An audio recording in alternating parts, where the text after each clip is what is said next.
From the twisted realm of science and the darkest pits of reason comes chilling tales of godlessness. Bear witness to the unfathomable terror that is the Good Atheist. Coughs and all kinds of and slow dying noises. That's just Ryan who's suffering from a disease. From a horrible fucking cold that has basically destroyed my life the past few days. I've just been lying around doing nothing. And I found out that my cold medication is no longer available because it was apparently too methy. Wow. I used to take Dimetap. Yeah? And it was delicious. This was even back when I was... this is what meth heads use or something? Well, Dimetap has an ingredient in it, apparently, that you take and you grind it up and you do some kind of whatever. You can get... It's a partial ingredient. It's one of the many things that people with tweakers would go around and buy tons of. Sure. Yeah, So absolutely. They were trying to decide if they wanted to modify the recipe or just take it off the shelves, and they were like, just take it off the shelves, because the ingredient that really kicks a cold's ass is that methy ingredient, you know what I mean? The one that makes goodness? Yeah, I You know. don't even know what it is, though, right? You Yeah. don't know what it's called? I don't know what it is. I could do some research and find out, but technically, do you really want to do meth when you have a cold? I've never taken cold medication of my life, except for maybe once or twice when there's serious muscle cramps and pain that you get from it. Mm-hmm. But generally, I find it's kind of BS. A lot of not that they're psychosomatic, but a person's the things say will reduce your symptoms. Well, what does that will, may, or can help? That doesn't mean shit to me. You know what I mean? Can sometimes help alleviate symptoms. You take one, it doesn't do shit, and you're like, "Well, that was great." Well, that's a surprisingly ignorant way for a person who says that they're all about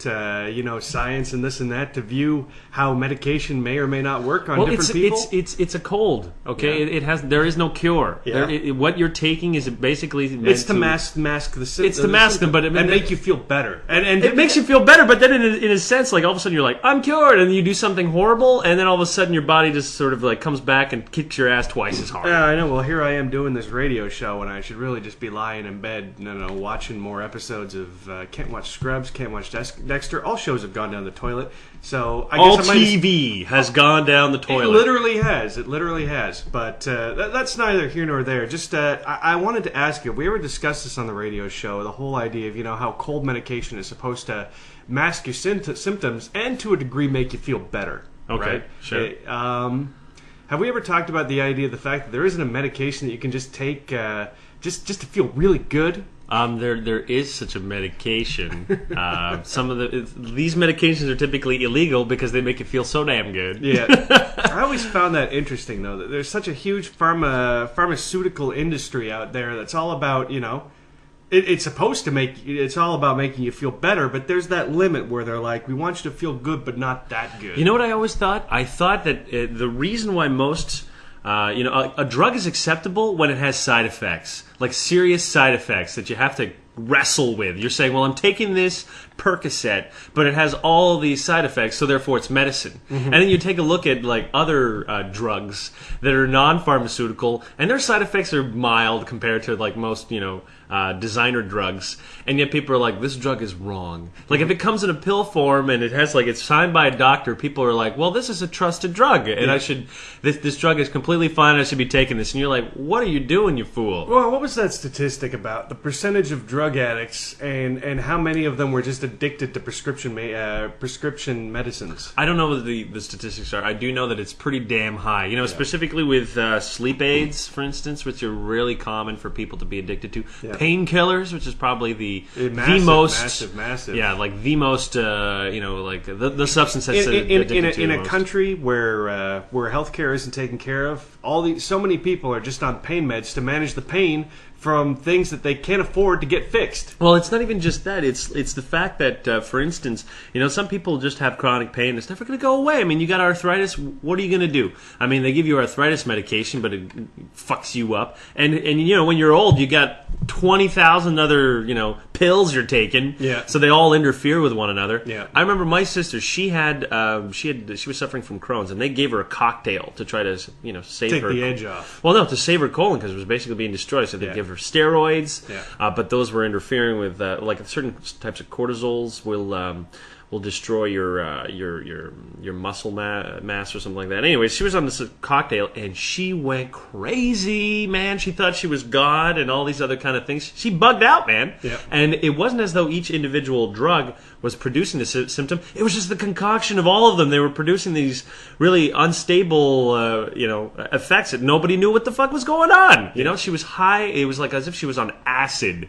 You know, but none of those were supposed to give those that kind of effect. So, you know, I think that in terms of how we manage prescription drug use is the fact that it's becoming a cocktail and I think kind of like a potential disaster. I'm like, anytime we can try to manage those things with like well, I mean, there are, I don't want to say traditional medicine, but you're trying to find that nice line between not saying saying take all these drugs because drugs is science and science is good, and saying, you know what, when there's a natural alternative, do it, but not fall over into that side where you're talking about homeopathy. No. It's again, you know, it's one of those Mother Nature. Yeah, put some mud on it. It's one of those crazy things where you have to admit that it is true that there are kind of alternative. I don't want to say alternative medicines, but there are natural medicines that work quite well. Like for instance, you ever drink that shit called Brio? You know, it's like that it's that Italian soda, right? Yeah. Well, you can use that to cure what is it? Is it not tuberculosis or I forget what it is? But anyways, it's actually got quinine in it, which is itself like a medicine that's that you can take to. It's either malaria or tuberculosis. I don't even remember. Well, hey, it doesn't matter. Right now, I'm drinking this Amp Energy, which has guarana, taurine, ginseng, and vitamins B. They put all kinds of ingredients in that kind of stuff. But I mean, the point of the matter is that I think that we're often a little bit disdainful of some of those, some of those older medicines, but they're based on trial and error, so we should definitely give them a chance. But I think that there is a bit of a hesitation on the part of everybody that wants their drugs to be designer drugs. I think the danger again is, though, even if you're dealing with natural medicine, like say you use St. John's wort to cure depression, which has been shown to help. Unfortunately, if you take St. John's wort and you have grape juice, it has all kinds of crazy side effects. Like the point is, everything that you take, everything you ingest in your body, it's going to have a reaction with something else. So you got to be careful about that shit. You really have to be careful. That's why I never suggest anybody to take alternative medicines on their own. I mean, like, consult your doctor. That's a good sign. But I mean, I don't know about you, but I've met so many damn doctors that are always wanting to write me prescriptions for shit, and I'm like, dude, man, I'm feeling a slight headache. I really don't need your prescription for like this massive, crazy drug, that you're peddling. It's tough, It's tough to figure out that line between, is he really trying to heal you, or is he pushing a product now? It's one of those gray areas where I really think that we gotta look it over again, because it's all those presumptions that we have that, okay, well, science is good, and this is one of those areas that people have really embraced science, and they're like, okay, let's trust these drugs and everything else like that. But it's one of those cases where is trust always merited? Is trust always merited, and are these drugs really going to do what's best for me? Well, I mean, it's especially with the fact that a lot of drugs that I consider to be helpful, other people consider to be harmful and bad. It's kind of the same. Why does E, for instance, get such a bad rap? What? Like ecstasy. Oh. It gets a bad rap, right? But in terms of the types of drugs that people take, it's one of the mildest drugs, like in terms of its effect on the body. And yet, fear-mongering everywhere. I suppose it's because when people do die from ecstasy, it's so horrible because it cooks your internal organs. Or you drink too much water and you go through, what is it, hydrostabilization? I forget what it's called. Anyways, basically you drink too much water and your electrolytes fucking freak out and you die a horrible death. Well, most of the deaths from ecstasy are actually from dehydration. Like that's what happens. I mean, it's rare that you get. I mean, the guy who takes like 10 pills is gonna. Yeah, he's cooking. He's cooking. Don't say dehydration in that dehydration like, oh, the guy in the desert died of dehydration. He was thirsty. It's your body overheats because you aren't using water to cool it, and your organs cook. They just cook, and it's not cooking like a burger. It's just high enough that they stop working properly. But it's funny at the same time that in places like Sweden, for instance, you can't get Tylenol over the counter, because Tylenol, like, pop a few Tylenols and it's just as deadly. But nobody's afraid of Tylenol, you know, and that's just because Tylenol does have a recreational use. And as soon as something has a recreational use, that's when we get scared to death of it, because that's when people start abusing it. Yeah, and that's when they start abusing it, that's when everything goes downhill for them, and then they become criminals, and then they're a burden on the state, and then blah, blah, blah, and then you get outlawed. So I can understand to a certain degree. Oh, sure, but I mean, people abuse painkillers all the time, but they don't become criminals or whatnot. They still maintain a certain degree of mobility, and they probably work, and they're probably people that you know, man. Like, how many people do you know are secretly addicted to crazy pharmaceutical drugs? Probably a lot more than you think, man. Very a lot true. more than you think. It's kind of scary. Okay, let's talk. I wanted to talk about. Well, what do you got for the show today for us? Well, what we have for the show today is we're going to talk about two things. The first thing we're going to talk about is the atheist bus campaign in London that's revving up. Yeah, lots of people getting nice and angry and passionate about that. So we're going to talk about that again. And we're also going to talk about when religious freedom kind of interferes with the well-being of children. But more on that later. Okay, let's talk about the atheist bus campaign. Now, that's things heating up. There's all of these religious groups that are firing back. In case you didn't know, in London there was a bus campaign that basically said there probably is no God, so, live life and enjoy it. Well, the religious... And we'd actually talked about this on an earlier show, Yeah. and I think I know what I said, but I think you shit on it a bit. I shit on it, and I think you shit on it as well. A little bit. A little bit. But I looked at it from the wrong point of view, because again, as people pointed out, I'm a bit of a faux atheist, I suppose. Everybody from the last show that gave me an earful, I normally don't read the comments because I'm just kind of lazy that way, but I read it this time and it hurt. People were like, "Are you even really an atheist, good sir?" And I'm like, man, I get my atheist creds attacked here. Well, everybody said you were such a curmudgeon last show, so you were just grumpy. I thought I was cheerful. Oh my God, no! You were grumpo. Okay. Don't worry about it. No. You get your days, you moody bitch. But I mean, from my point of view, as a person who isn't so much interested in atheism from the point of view of arguing with Christians over it, I was like, fail. But I completely ignored the fact that obviously they did this, and Christian people lost their minds. Oh yeah, absolutely flipped the fuck out. I guess we hadn't thought about what the reaction from the religious side was going to be. We were only concerned about how it made us look as atheists. I'm saying this is a bus campaign where you're putting there probably is no God. I'm just like, well, it's either kind of weak because you're not going all the way, or I mean, is it even necessary? But we hadn't considered what the hell the religious people would do, and basically they've gone nuts. So they started buying their own ads, and the two most popular slogans right now is one where it says there definitely is a God, so join the Christian party and enjoy life. And the other one says, only the fool hath said in his heart, there is no God. So that's kind of like the two, that's them striking back. And what's funny is the one that says there definitely is a God looks almost identical to the atheist one. You know what I mean? So at first it fooled me because I thought they were showing a picture to compare, and I was like, wait a minute, this is another Christian one. Very clever. Let's hope they put that one out, and then we could sue them for false advertising. No, it's sue them because they copied our advertising. It's copyright violation. Yeah. But I do want to admit, because I didn't look at it from the point of view of just causing a stir. This is what I mean. I crap on a lot of stuff. We were talking about the fake debaptizing at the atheist convention. We're like, oh, boo-hoo, blah, blah, blah. And this is where I'm starting to realize maybe I am a bit of a... Like how atheists are a bunch of wet towels, and I guess I'm a bit of a wet towel in this way that whenever I see atheists engaging in arguments with religious people about it, I'm like, bah.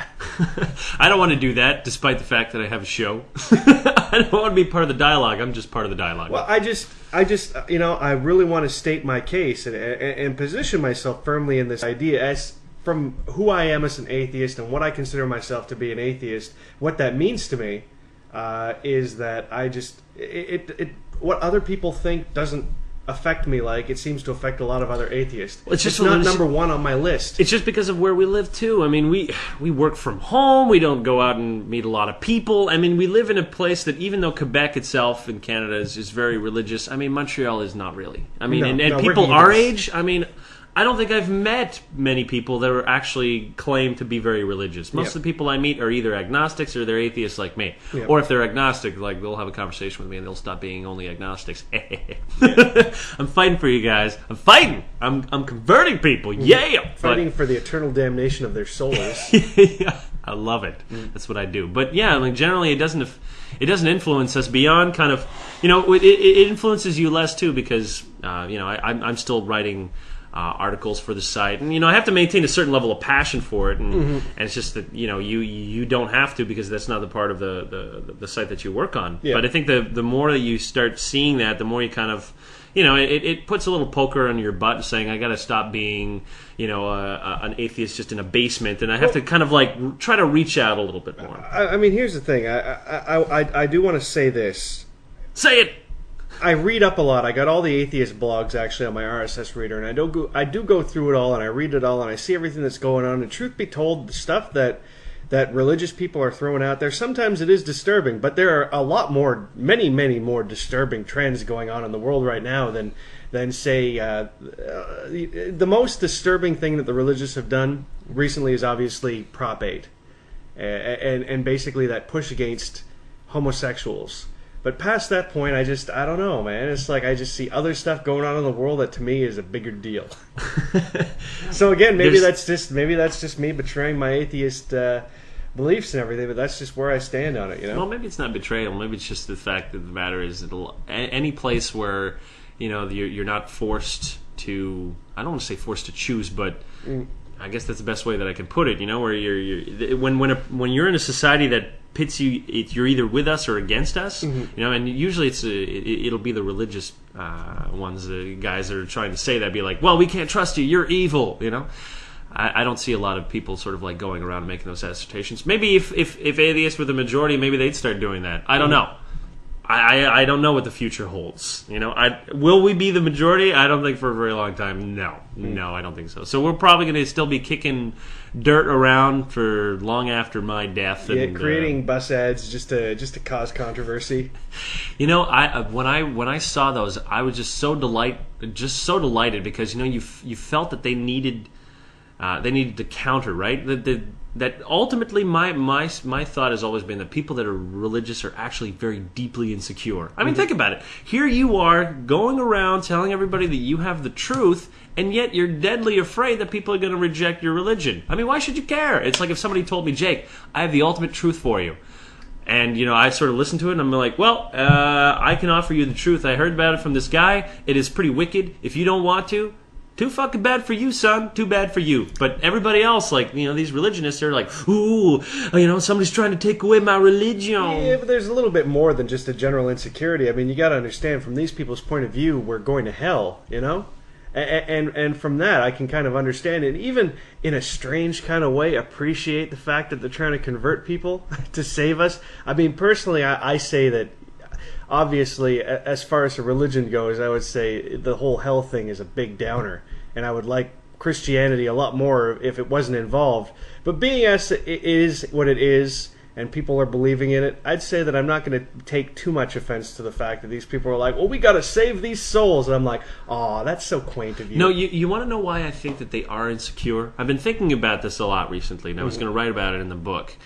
And it's basically, my thought is, let's say there's a highly religious guy and an atheist, and they're in that foxhole, the foxhole that everybody always claims that there are no atheists in. Yeah. Okay, well, how many people who are very deeply religious still have like a fundamental fear of death? They may not admit it to you and me, but if they're in a crisis situation, they're going to fight like crazy to get out of it. They want to live. Yeah. They want to fucking live. Yeah. Now, if you knew with 100% certainty that as you died, you would go into the kingdom of heaven and enjoy an eternity of awesomeness, if you were 100% convinced of that, how would you react to sort of like, your standard, typical death situation? Calm as a fucking bird, right? I'm saying here's what I'm saying. I'm not questioning the conviction in terms of an intellectual conviction, but as an organism, as a creature of nature, your instincts will betray that intellectual certainty, where your body's will be like, we need to get the fuck out of here. Yeah. You know what I mean? And I think that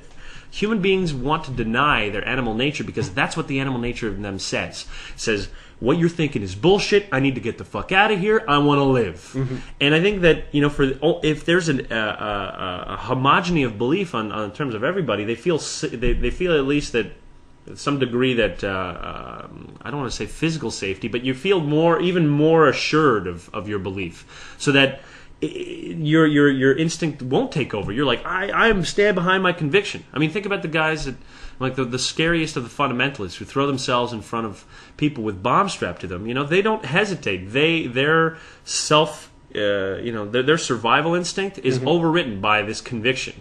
But in truth, most people aren't like that, even though they secretly wish they had that degree of conviction. And that's the scary thing. I'm like, thank God for animal nature that seeks to survive rather than put its own platitudes ahead of it. Yeah. But I think that's why they seek to have this homogeneity of belief, because the more people that they believe, the stronger that conviction will be, and the more they can override this often selfish nature that they have. I'm going to say that you're ignoring two important aspects of this equation here. Number one, you're forgetting the fact that as animals, we have that powerful instinct to just fight against death. You know what I mean? There will always be that instinct in us. Like, sure, there's that instinct you get up close to an edge and you're kind of like, one party's like, jump.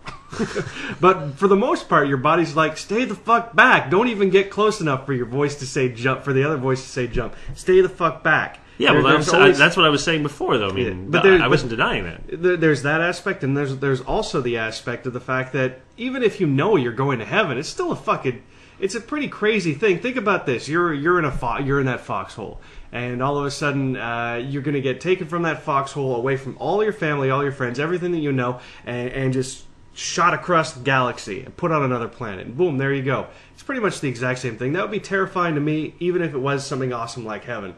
It's a fucking scary prospect, and not everybody wants to leave. You know. All right. Well, look at. I don't want to be the Elizabeth Hasselbeck here or anything like that, but I'm just saying. Well, okay. Look, I'm not. I don't want to deny the fact that you're right. I mean, it is still pretty damn scary, but I think that. Like even those terrorists that flew into the towers, the Twin Towers.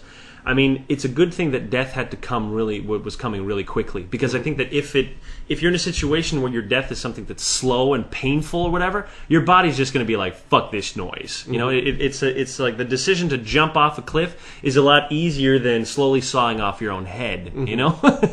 Like if you're trying to saw off your own head, no, your body's going to stop you. So I think that the only way that we have normally to override that is through sudden kind of explosive action, because otherwise our bodies will always betray us. But that's what I'm talking about. I'm talking about there's this awareness. We are aware of this, the fact that we seek to survive that hard. And if you were just like, and even the joy of thinking I'm going to be next to God, even that's not enough to stop your body from betraying you. And I think that's why there is that fear. Like there is a secret fear within everybody that's religious that they are still not believing enough. And I'm thinking that's a good thing. We don't need all of you to have a crazy conviction that you would slowly saw your heads off. Oh yeah, well that's the whole thing about extremism, is that it's always terrifying in general when people have a cause that they're willing to die for. It's like, god damn. It's like when those be less passionate. It's like when those people in Quebec were blowing people up over sovereignty, and I was like, Jesus Christ, it's sovereignty for Quebec. It really doesn't matter. It's not a big deal. It's like, I can understand these people in Tibet are freaking out because they're kind of getting brutalized and everything else like that, but it is not the same in other places. It is not the same. If people aren't dying and getting put in jail forever and this and that, then you do not have the right to blow people up, because it's not that big of a deal. It really isn't. Anything else you want to say about the bus campaign, or is that pretty much right? You guys, the bus campaign guys, proved me wrong. Good on them for doing it. It's not the argument that I'm interested in having, but good on them, because it's all across the board, man. Times, Newsweek, everybody picked it up. Globe and Mail. It's in your face. It's in your face. All the newspapers picked it up. They did a good job of getting the word out, and they did a good job of getting the mainstream media to pick it up. And then, of course, the religious people, they took it and they ran with it, and that was foolish of them. They should have just ignored it. Yep, exactly. They made the story even bigger. So, exactly. So predictable. Okay, let's move on to another story. This is a story that I read in Time, actually, about a girl called Kara Neuman, and she was an 11-year-old girl that was suffering from diabetes, and her parents chose not to, call a doctor. Instead, they were kind of like one of these prayer guys. Mm-hmm. Well, the daughter dies, and now they are being prosecuted for neglect and could face a maximum of 25 years in jail if they're found guilty. This is in... Actually, hold on a second. This is in Wisconsin. Oh, okay. So, basically, there's this... It's a big story because... the parents are claiming that they want this is the First Amendment right, that they are allowed to, the separation of church and state allows them to not seek, medical assistance if their doctrine calls for it, and so on and so forth. But it's been like a time and time again in all of these cases, or in similar cases, no one has found in favor of the parents ever. Yeah. They if it was a Jehovah's Witness that denied their kids blood transfusion, the state came in and said, too bad, you can't choose. You're not allowed to. And I think that a case like that has interesting repercussions because, in the U.S., law is built on precedents. Mm-hmm. So this is going to be... the first time it's being dealt with in America? I know it's not the. I guess in this particular dynamic, it's probably the first time. Because we've had so many cases where Jehovah's Witnesses have done this. I know of several, and just in Canada, just in Winnipeg alone. Oh yeah, but these ones with kids. These guys weren't actually affiliated with any real physical church. It was actually only an online church. Oh. So they don't have. Their backing isn't what, say, the Jehovah's Witness backing would be. It's so funny to think that you can do these stupid things, but depending on how powerful or how recognized your church is, it's like Jehovah's Witness or Scientologists are a little bit borderline, but they're still good enough. But if you're just an online church, then it's like you are screwed. Absolutely screwed. What was the ministry is called the Unleavened Bread Ministry? Mm-hmm. I don't even know what that means. Mm-hmm. Actually, I went to their site. It looks like it was designed in 1998. Okay, here's the deal. One of those crazy fucking Time Cube like websites. I'm gonna throw you a curveball. This might fail. This might be an epic fail, or it might be cool. We're all about experimentation. All right, hit me, dude. Okay, fucking society. It's a different society. Alternative universe, Watchmen style. Sure. You've got a government and even a medical system that is completely infiltrated by religious people, and part of their treatment of your child, your diabetic child, is that your diabetic child has to have some kind of ridiculous exorcism prayer thing. Okay. Are you going to go along with that? Or are you going to go, I refuse to let my child have that done to him? So you're trying to switch it up, saying if medical science was actually religious. I know it doesn't fit perfectly, but tell me what you think. Okay, well actually I'll deal with an exorcism as kind of its own thing in your example because I have no choice. But most of the time exorcisms are fairly benign things. Mm-hmm. But there are many instances of exorcism going terribly, terribly wrong and people dying of that. So I don't think I'd need to look very far at finding some tragic instances of when exorcisms go wrong and suddenly say, get your religion out of my damn, medical science. Mm-hmm. I think the point is the reason why the argument doesn't stand, at least as a contrast to this, is that because medical science isn't based on a particular bias of any religious belief. It's just based on the idea of here's a theory of, say, modern theory of germs, and this is how we treat it. And in terms of ideologies, it's not interested in ideologies other than maybe the Hippocratic Oath, right? But like a disease. Kara had diabetes. She died because they did not give her insulin. They did not believe that insulin, should be injected in a child, and that prayer should be the only thing to try to cure it. Now, in the old days, diabetes used to be a child killer. They'd call it their starvation disease. They'd feed these kids so much food, and yet they were wasting away because they couldn't process any of the sugar. So they were dying of starvation. Mm-hmm. How creepy would that be? Imagine a day where you don't even understand enough about the body, and that people are starving to death despite fucking having all this food. You would think there was some kind of crazy curse on them, right? Yep. And because of modern medical science, we know why that happens. We just, their pancreas stops working. They don't produce insulin, which in turn doesn't allow them to use the sugars to transform into energy. And they all kinds of medical problems occur because of that. Gangrene, starvation, blindness, whatever, all kinds of problems. But the point that I'm trying to bring across is the fact that Kara was her own person. Her parents could choose for themselves to not treat their diabetes. It is within their right. They are adults. But as parents, they have a particular obligation. The obligation is not first a religious obligation. It is to ensure the survival of their child.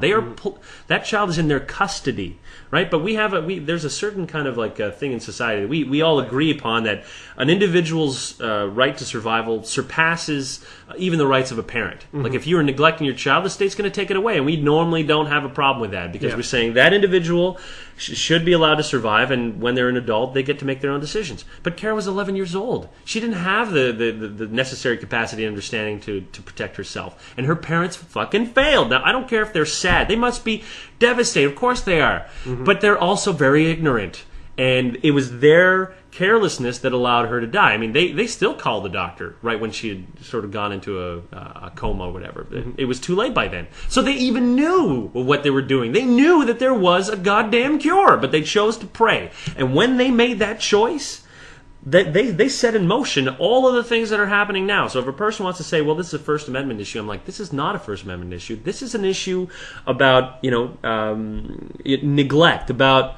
that turns into a death. I mean, this is a serious degree of neglect. It would be like, well, I don't believe that I'm a vegetarian. I don't think my child should eat meat. And then you decide not to give them all these nutrients that they need to live, and all of a sudden they die. Would you then say, well, that was his belief. He should be able to raise his child as he wants as a vegetarian? I'm like, you have a duty to feed your kid. If you can't feed your kid right, you fucking go to jail. It's that simple. And I'm like, I regard this sort of a religious freedom in the same kind of way. As an adult, you're allowed to practice however you want. If you're a vegetarian and you don't want to eat anything at all and you fucking die of starvation, well, you tried. You gave it your shot. You wanted to live according to your life, but turns out you got that formula wrong. Yeah, but you're not allowed to raise your kid as a breatharian, basically. No, exactly. You cannot raise your kid as a breatharian because you're still your own personal belief. You can inculcate that belief in them, and when they're an adult, they can choose to believe in it or not. But it's their choice, man. And this is what I'm saying. Like, it's a terrible tragedy, and even on the parents' part. I mean, I don't want to see them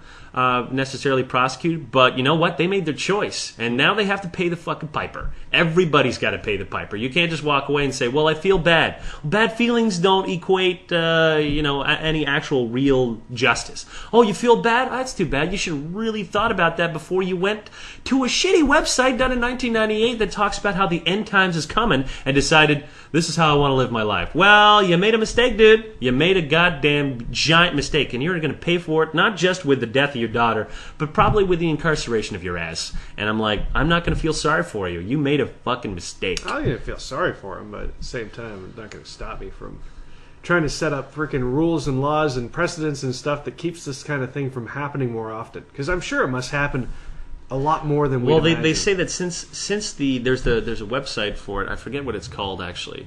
I'll try to find it and post it up. But I mean, I think it's been estimated that since the 1980s, there's been at least 300 to 500 children that have died just as a consequence of that neglect due to kind of like religious belief. I don't want to call the doctor. My child's sick, but I don't believe in doctors. Yeah. And this is a conservative estimate. I mean, there are countless websites that sort of like show here's kids that took place in one of those snake charmer things that got bit and died, or just all kinds of crazy nutty shit that is caused by superstitious belief in religion. Yeah. What do you think? Just touching back and going a couple weeks back to that whole Scientology thing with the Travoltas. Yeah. Do you think that their religion had anything to do with what happened to their son? Absolutely. Basically, their son died of a seizure caused by their autism, but they denied that autism existed, so they didn't seek any treatment. There are certain treatments that you can give a kid. Certain types of drugs that take I think derivatives of Ritalin, for instance, that allow them to sort of like concentrate more and deal with their disease. But Scientology says this disease does not exist. They don't think that all mental disease can be cured with fucking vitamins. So the kid dies of a seizure and nobody does anything because it's a death from a seizure, and it could have happened regardless of whether or not they treated it. Mm-hmm. Was it less likely to happen if they would have gone and tried to give him a drug treatment? Absolutely. He would probably still be alive. I guarantee you 90% chance or 95% chance he would still be goddamn around. But they decided, oh no, Scientology says it doesn't exist, therefore it doesn't exist. And it angers me that nobody even called like neglect on these motherfuckers. Lots and lots and lots of people did. I'm talking a State Department calling neglect, not just fucking some blogger like me. I'm talking like some real people saying, "Whoa," Yeah. It's like the same people that decide, well, postpartum depression is going to be treated with vitamins. No, that's not a good idea. Then they wonder, why did the mother put the baby in the oven? Kind of crazy stuff happens when people have mental illnesses. You need to give them drugs. Like, how do they want to treat people that are schizophrenic? What, give them vitamin B? Is that what you want to do? Not a good idea. These people are seriously messed up. Mm-hmm. I think you'd be messed up, too, if you heard crazy voices in your head. I don't think you want, a vitamin Z pill or something like that. You want some actual real drugs. So I think that we need to stop. My whole thing is we need to stop kind of like placating these people, saying like, no, your religion is fine. That's your relative truth. No, we know this stuff. Okay, we're not making guesses. Well, here's an interesting point. I mean, this only comes up when it happens, But we know. I mean, it's on the books that Scientologists are anti-medications and they don't believe in all these different diseases, and it's on the book that Jehovah's Witnesses refuse blood transfusions and stuff like that. Why is there not a more proactive stance being taken where these kinds of laws are being legislated in a setup where it's like, listen, it doesn't matter what you believe about these things here. If you have a minor that is this or that, then you have to go to the doctor. Like, why is it that this kind of thing just falls under a generalized manslaughter thing, and every single time it's brought up over and over, that argument between First Amendment rights and the laws pertaining to the protection of minors. Yeah, exactly. Exactly. I don't know. I think that one of the bigger problems is that people who make laws, that politicians don't want to piss religious people off because that's their demographic. Yeah, but as soon as you open that door, then a person's saying, well, what about what about my religious beliefs? And I understand the fact that they have this fear because that's how laws are. You pass one, and all of a sudden it opens up the door for a whole bunch of other ones. I think that we should be able to kind of understand, each of us without a law being there, that if your kid dies due to your neglect, it doesn't matter if it was part of your religious beliefs. You're going to be prosecuted. Yeah. It shouldn't be one of those things that are even discussed. It's like, that's what's going to happen. Mm-hmm. Your duty is to make sure that your kid lives. If your kid dies, you are held responsible. Doesn't matter what the circumstances were. If it was an accident, then people can understand. But if it was your willful, lack of or what's I'm looking for, of action that caused that, you are responsible. Well, I didn't kill my kid. Well, you didn't feed him any food. Of course you're responsible for his death. When you have a child, you take on that responsibility. It's just, if you don't want to, you give your kid up to the state. You have that choice still. But once you say, no, I'm going to take care of him, that's a huge burden on you, and you have to face the consequences of failure. Mm-hmm. So, that's my advice. Kids are great and stuff. You have to understand, though, that you are taking a huge responsibility, and your religious freedoms, unfortunately, are going to come in conflict with the survival of your minor, and you will find yourself in fucking jail if you don't do the right thing. So, kind of wake up from your religious fog for a second. See that the world is a little bit bigger than, a website that probably has like 200 or 300 visitors a day. Like, the world is a bit bigger than a fucking... The world is bigger than the Good Atheist? It's even bigger than us. I know it's hard to imagine. With over 100,000 downloads, the world is even bigger than us. Yeah. All right, I guess that covers pretty much my rant. Was there anything else you wanted to say about it? Yeah, that's pretty much it. I'm all good with it. All right, well, we'll see each other next week for another radio show. People who listen, make sure to come and visit the site. It's thegoodatheist.net. It's updated daily except for on weekends because, I need 2 Sabbath days. Well, I try to update sometimes on a Saturday when it's really busy, but Sunday, you ain't touch my Sunday. I'm having a break on Sunday. Mm-hmm. So yeah, visit the site. It's the other part of if you love the show, you love the site. We don't just do one thing. We do multiple things. Isn't that right?